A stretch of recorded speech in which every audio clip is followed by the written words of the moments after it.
pagi. Apa kabar? Baiklah, sebelum kita memulaikan kegiatan belajar kita akan berdoa dulu supaya kegiatan kita berjalan dengan lancar. Ibu minta ketua kelas untuk memimpin doa, silakan. Teman-teman, sebelum kita belajar, marilah kita berdoa menurut kepercayaan masing-masing. Berdoa, mulai.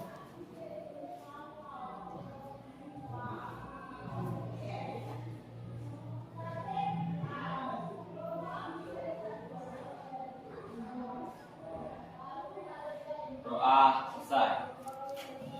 Oke, terima kasih untuk ketua kelas yang sudah memimpin kita berdoa pada pagi ini. Ada yang tidak hadir? Siapa yang tidak hadir? Iya, sama. Oh, 2 orang. Kenapa alasannya? Oh, 3. Siapa? Nia dia sakit, Putra sama Suka dia ke kantor camat. Oh, berarti 3 orang yang tidak hadir ya. Sekarang Ibu akan melihatkan kalian satu buah video. Silakan kalian perhatikan video ini.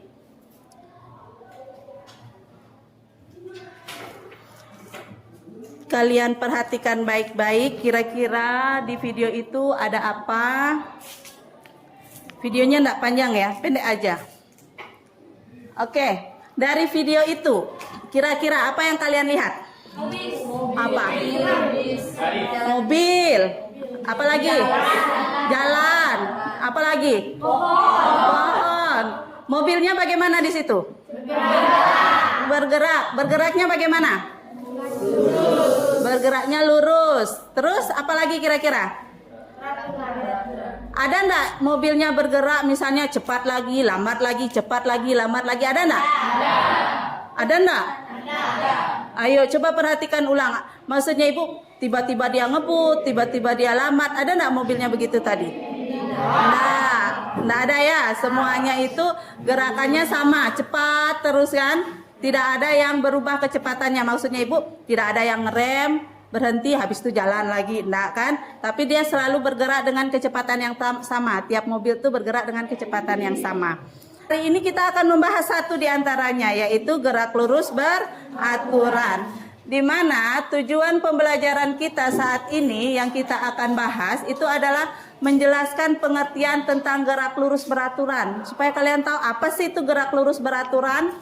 Kemudian menjelaskan hubungan antara kecepatan, jarak, dan waktu. Kemudian nanti kalian juga akan menentukan salah satu parameter pada gerak dengan kecepatan konstan jika yang lain diketahui. Kemudian menyajikan hasil data dalam bentuk tabel hasil pengukuran benda yang bergerak lurus dengan kecepatan konstan. Kemudian menyajikan hasil data dalam bentuk grafik hasil pengukuran benda yang bergerak dengan kecepatan konstan. Dan yang terakhir adalah mempresentasikan hasil percobaan benda yang bergerak lurus dengan kecepatan konstan. Jadi nanti kalian akan ada presentasi. Jadi nanti kalian akan buat dalam bentuk kelompok. Nanti kalian masing-masing kelompok akan mempresentasikan hasil kelompok kalian. Silakan kalian lihat video pembelajaran tentang gerak lurus beraturan ini. Suaranya tidak kedengaran ya? Tunggu dulu, kenapa suaranya tidak kedengaran ini?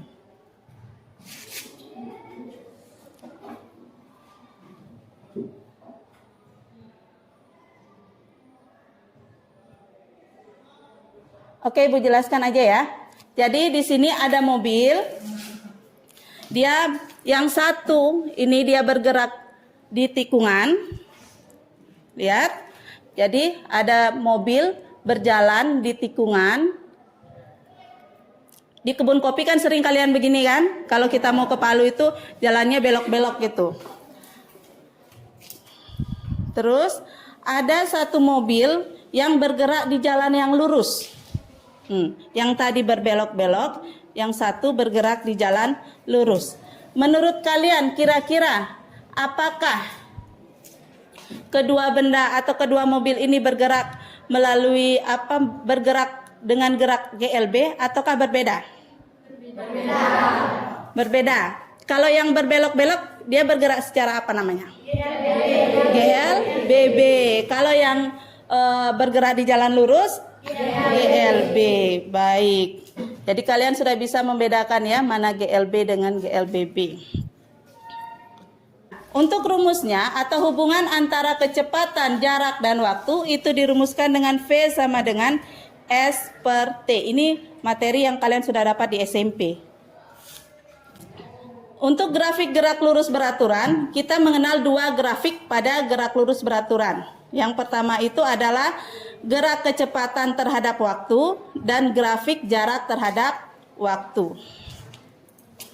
Di dalam kehidupan sehari-hari itu sering kalian melihat ada mobil yang berpapasan, ya enggak? Ada mobil yang saling kejar. Nah, itu termasuk masalah yang timbul dalam gerak lurus beraturan. Sekarang, misalnya ibu kasih satu kalian masalah. Misalnya ya, ibu kasih kalimat, ada Budi. Si Budi ini dia berada di Jakarta. Sekarang dia mau berangkat ke Bandung. Biarpun kita tidak ditinggal di Jakarta ya, anggaplah dia, atau kita rubah dari, misalnya dari Tolai mau berangkat ke Palu, ya kan? Si Budi dari Tolai mau berangkat ke Palu. Nah, dia mau menghadiri acara nih di Palu jam 9. Jadi Budi mau ke Palu karena dia mau menghadiri acara jam 9 di Palu. Dia berangkat dari rumah itu jam 7.30. Jam setengah 8, ya kan? Sedangkan jarak antara Tolai dengan Palu itu misalnya 100 km.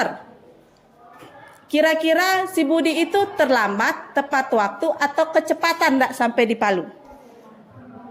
Ya, itu salah satu masalah yang bisa ditimbulkan dalam gerak lurus beraturan. Tapi ini masalah yang nanti kita akan selesaikan ya.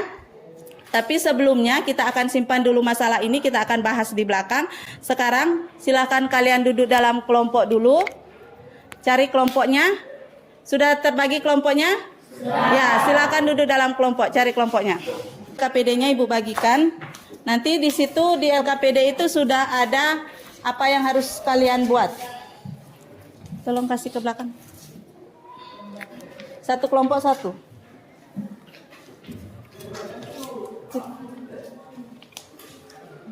Kita tulis nama kelompoknya kita. Ya. Nanti nama kelompoknya ditulis saja. Sekarang silakan kalian buka LKPD-nya. Ibu jelaskan sedikit tentang LKPD yang harus kalian kerjakan. Nanti setelah kalian buka PET simulasi, di sini ada yang bagian C, data hasil pengamatan. Silakan kalian tulis di situ. Misalnya, jika waktunya 0,5 detik, kecepatannya 4 meter per sekon, berapa jarak yang ditempuh dan seterusnya ya. Sekarang Ibu persilakan dulu untuk yang presentasi pertama kelompok 2, karena kelompok 2 tadi paling pertama selesai ya. Saya mewakili kelompok 2 dengan gerak GLB atau gerak suatu objek dengan kecepatan konstan atau tetap. Kecepatannya semua sama di sana, yaitu 4 meter per second. Waktunya yang berubah. Waktu yang pertama adalah 0,5 detik. Waktu yang kedua 1 detik. Waktu yang ketiga 1,5 detik. Waktu yang keempat 2 detik, dan waktu yang kelima adalah 2,5 detik. Nah, dari data yang kami dapat tersebut, kami pun kemudian menganalisisnya untuk mendapatkan jarak data tersebut. Cara kami menganalisisnya adalah dengan menggunakan rumus jarak sama dengan kecepatan dikali dengan waktu. Untuk jarak waktu yang pertama adalah 4 dikalikan dengan 0,5 sehingga didapatkan jarak yang pertama adalah 2 meter. Untuk yang kedua, rumusnya tetap sama, yaitu 4 dikali dengan waktunya 1 detik sama dengan 4 meter. Yang ketiga, 4 dikalikan 1,5 mendapatkan jarak 6 meter. Untuk yang keempat, 4 dikalikan 2 mendapatkan jarak 8 meter. Untuk yang kelima, 4 dikalikan dengan 2,5 detik mendapatkan jarak 10 meter. Nah, setelah kami mendapatkan hasil jarak, kecepatan dan waktunya, kami kemudian menggambar grafik. Ini tadi gambar grafik yang kami dapatkan. Ada yang bertanya lagi kelompok lainnya? Ya, kelompok 5. Ya, dari grafik yang sudah buat itu kan yang pokok apa yang bisa disimpul, apa sih hubungan kecepatan, jarak dan waktu itu ini bisa disimpul. Kecepatannya tetap sama 4 meter. Hubungannya setiap waktunya itu kan waktu pertamanya 0,5 detik. Bertambah 5 detik lagi menjadi 1 detik. Jadi kecepatannya bertambah 2, jaraknya bertambah 2 meter, kecepatannya tetap sama. Begitu seterusnya. Kalau di sini ditulis 3 detik, kecepatannya tetap sama, namun di sini jaraknya jadi 12 meter. Ya. Oke. Ibu ucapkan terima kasih bagi kalian yang sudah mempresentasikan hasilnya di depan. Jadi tadi dari hasil simulasi PET yang kalian dapatkan, di hasil simulasi PET dengan analisis datanya sama atau enggak? Sama ya. Di PET didapat dia jaraknya 2. Ternyata setelah dianalisis dengan rumus S sama dengan V kali T, ternyata di situ juga didapatkan jika waktunya 0,5 maka jarak tempuhnya juga adalah 2 meter ya. Kemudian grafik yang kalian buat juga sudah tepat ya. Jadi jika jarak dengan waktu itu grafiknya seperti itu. Semakin bertambah waktunya maka jaraknya pun akan semakin bertambah.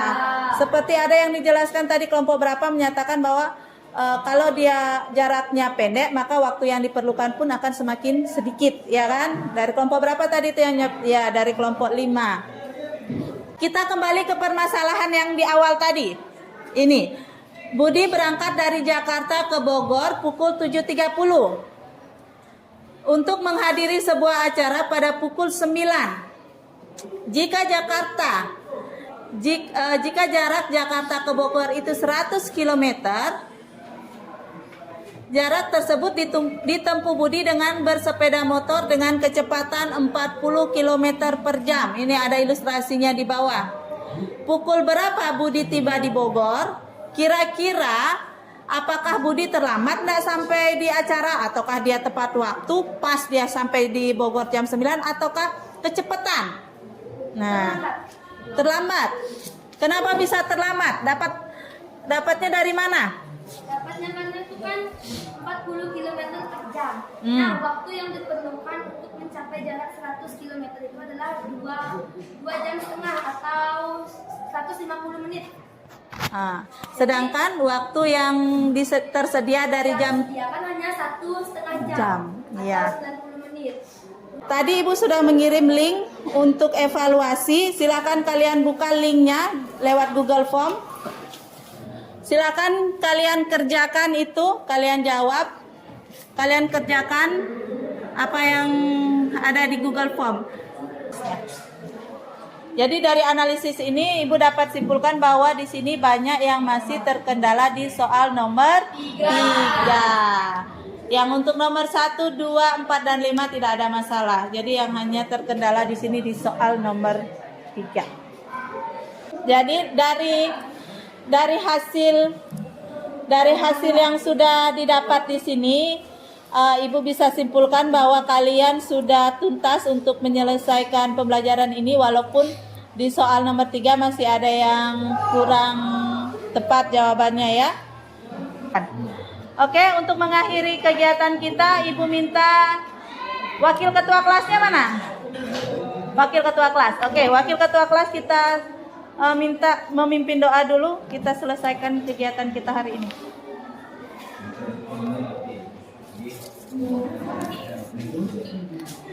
Silakan. Perkenalkan kita berdoa setelah selesai belajar. Berdoa dimulai.